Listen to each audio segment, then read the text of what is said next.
Today we're catching some sun and waves with Deb, a QHS admin whose life is as vibrant and refreshing as a seaside breeze. What currents brought her to the sunny shores of the quantum shift? Let's surf behind the scenes to see the wave she's been riding. My name is Deb. I've had problems with my thyroid over the last 20 years. I struggle with it. I've been to several doctors who put me on various prescriptions, and none of them worked. When they told me my last resort was to go to the hospital and have radiation, I decided to take matters into my own hands. So I've been doing this naturally. My numbers still don't look good. I've been working with Darlene, and I'm going to look forward to not having Graves' disease. I do have a weak in left hip and leg due to an injury I sustained 14 years ago. When I get tired, I notice that my leg starts to drag and my hip gets tired. I know that's going to go away once I have my great experience with the QArc. I have a great future ahead of me with QHS. I know I'm going to be able to run again, which I'm excited about, and not feel the pain on my left hip and leg. I'm also excited that I can spend more time in the water, since that's my favorite thing to do, and swim more and water ski again. All of the water sports that I've always loved to do in the past and haven't been able to do with our kids since I had this injury. I really want to explore the world. There's so many places to go to and so many fun things to do with our grandchildren. I love taking them to the water. They're so happy when they're playing in the sand and swimming, and I'm looking forward to more time of that. And who knows, maybe one day we might even have little ones of our own that we're taking with us. But our future is bright, and I am just so looking forward to where we're going to go in our new bodies. My ancestors came from Ireland and England. Both sides of my family settled in the Philadelphia area. I grew up in the 60s in Pennsylvania, northern New Jersey, and Connecticut. I had a wonderful childhood. My parents filled it with love and security and a sense of belonging. My parents married young.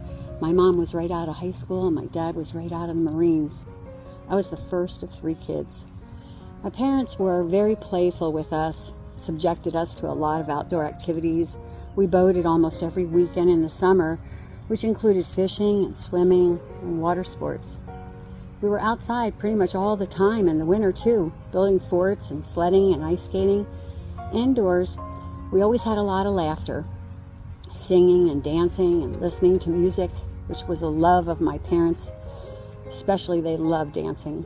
We would travel often to visit family around the country at their farms or if they lived at the ocean.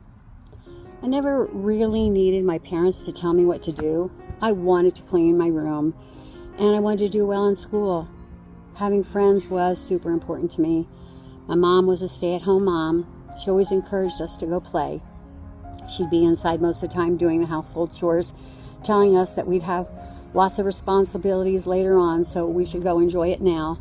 I only remember probably once being sick as a kid, having some minor scrapes and bruises along the way, but nothing real big, nothing major. We only went to a doctor if something was wrong, and the dentist if a tooth hurt. My mom passed away recently, and I found a little green card she had saved from years ago showing that I had 3 vaccines when I was a kid. My dad, he was very involved in the community, like my mom was. He loved to serve. He was president of Rotary International when I was 15, and he organized travel abroad for disabled teens. That gave me my opportunity to travel as an exchange student in Europe. I stayed for a long-term exchange in Norway. It was during my travels that I realized how little I knew about our history and where we came from, and I was determined to learn who we were as a nation and as a people. My dad and I, we'd sit for hours and have long conversations, sometimes debating, sometimes arguing over war and politics and values, and especially the importance of family and what our future would be like. I was a leader as a kid. I knew at an early age that I wanted to serve those in need. I began in ministry at the age of 14, visiting elderly shut-ins with many of my friends joining in, and actually wanting to continue doing this volunteer job because a lot of them didn't have grandparents or older people in their lives. It was a great opportunity for me to see serving others. During high school, the whole 4 years, I would go after school and do a reading program with kids who had a hard time reading, and that was very rewarding for me. I started a program for the physically handicapped students in the inner city during my 4 years of college. I was the first on both sides of my family to go to college, which was a big honor to them, since most women in my family never even considered going to college. I graduated in education and sociology and went right into teaching. I got married. We moved to Texas in 1980 for my husband's job in aerospace. I taught school and later went on to have 2 sons. We moved several times while my kids were growing up due to their dad's career. We divorced after 31 years of marriage. I did a lot of emotional clearing during that time. I had to start over, and I renewed my life to taking care of me. My career path led me to higher academia.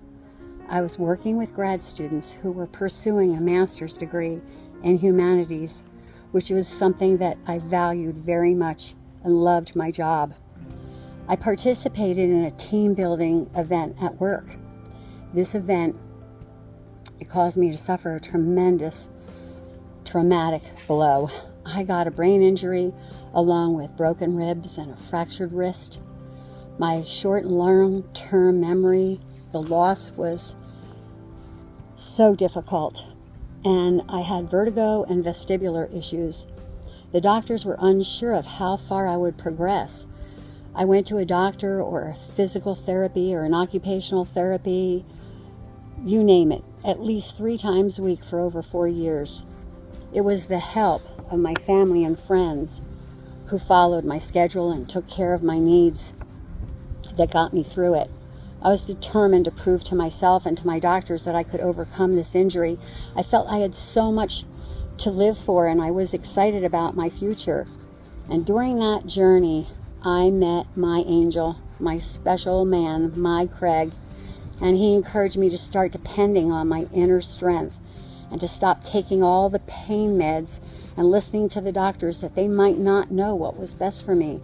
Craig became my coach, and so did his 15-year-old son and his 9-year-old daughter. They were beside me through every step of this, and they loved challenging me.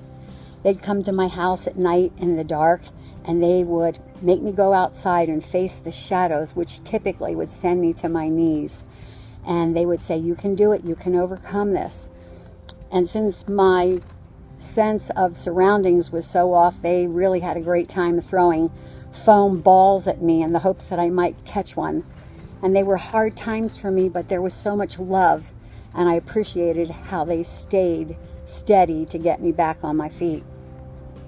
So my heart was healing and my body was healing.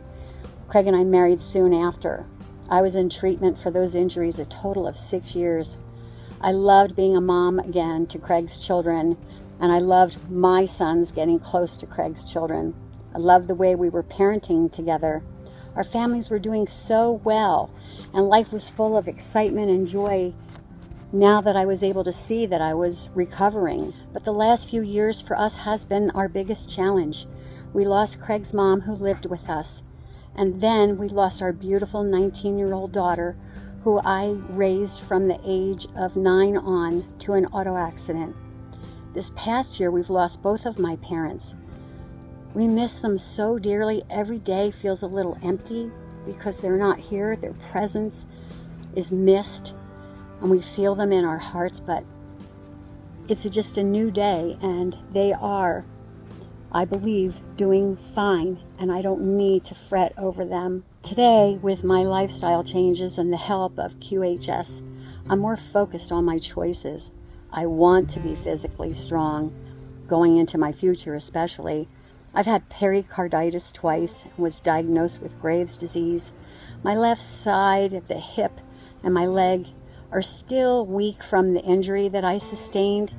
Doesn't stop me, but it would be great for it to go away. I stopped gluten and sugar.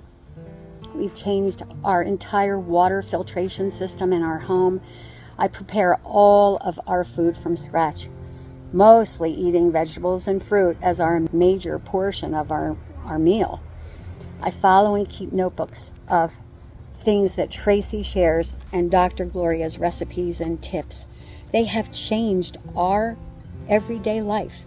I cannot thank them enough for the knowledge they've given me, and my cabinet's filled with all new items that we're trying that have made a difference in our life. We switched to a holistic doctor years ago, and we are just wanting to keep ourselves healthy for when we go through the ARC experience. We want to know that we're doing everything we can to remain healthy, and that's our intention. QHS has become family to me. I went from being on the MAC team, that was such an honor to get to know so many members that cared about our future growth within QHS, and now I'm in administration, and I'm grateful for that opportunity to be able to see this organization go into the future with ideas that have never been presented to us before is exciting. My future is bright and it's exciting, and I have so much to look forward to, but mainly the gratitude that I feel in my life for those around me and for what we're about to experience. I'm eager for the ARC. I have lots of things I want to do, and I feel like with the wisdom that we've acquired over our years and the youth of our bodies, there's not only are we going to make history, but there's so many new things we're going to be able to discover and share with the world. And I want you all to come along with us and do it. It's kind of like waiting for Christmas to happen again. There's just so much to look forward to, and I'm so happy to be here. Join us on the Prequel, where every story matters and every voice is heard. Because here at QHS, we're all about healing, learning, and growing together.